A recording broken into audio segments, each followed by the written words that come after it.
Start. All right. Hello. My name is Keith Gray, and I'm presenting the Stokely Carmichael presentation, as you can see on the screen.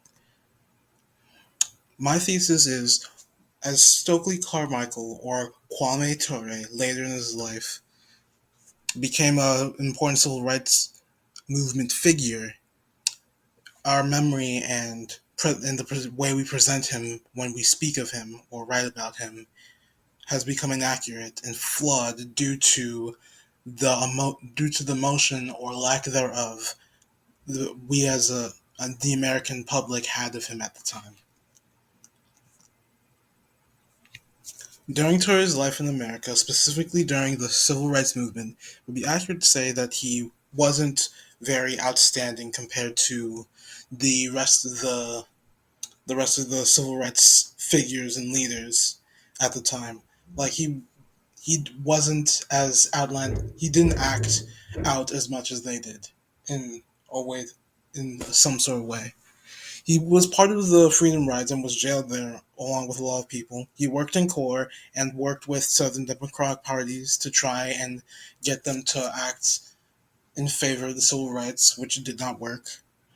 And the last thing, and the one thing he is mainly known for, is his part in initially forming the Black Panther Party, a group that was parallel to all the other groups, parallel to Martin Luther King and Malcolm X, that wanted to take back their power from their oppressors.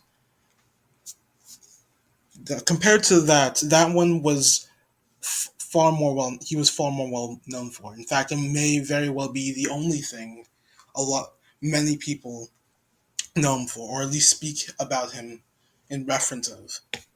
And I believe that is the case is because there are more emotions attached to that point in time than anywhere else in terms of him. Before and after that point, Kwame Ture worked to be to Kwame Ture. Before that point, Kwame Ture worked to for civil rights, is what I'm trying to say. But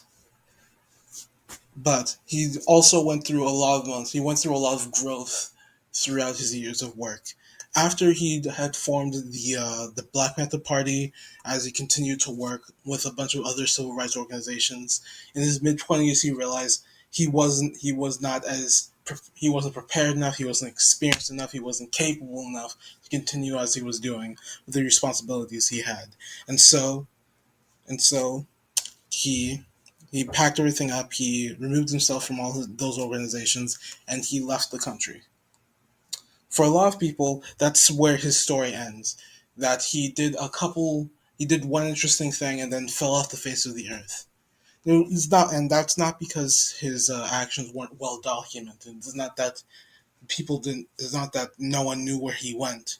It was just people specifically talk about things that have a sentiment attached, an emotion.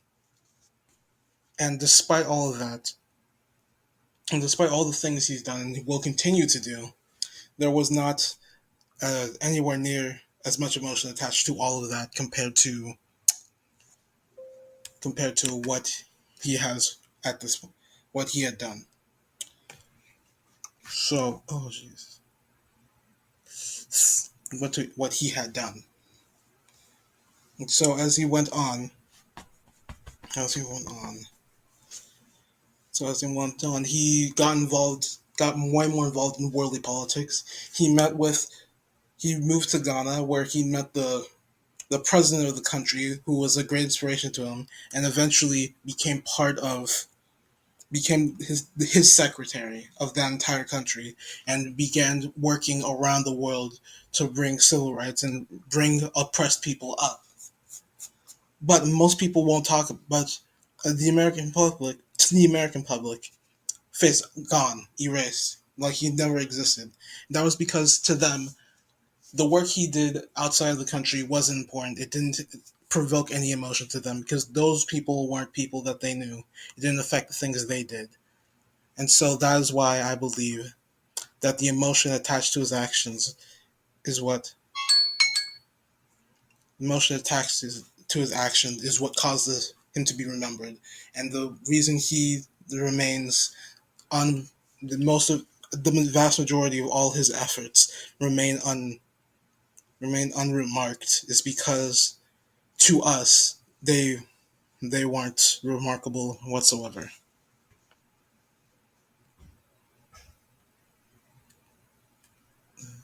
Where's that turn off? Where's the turn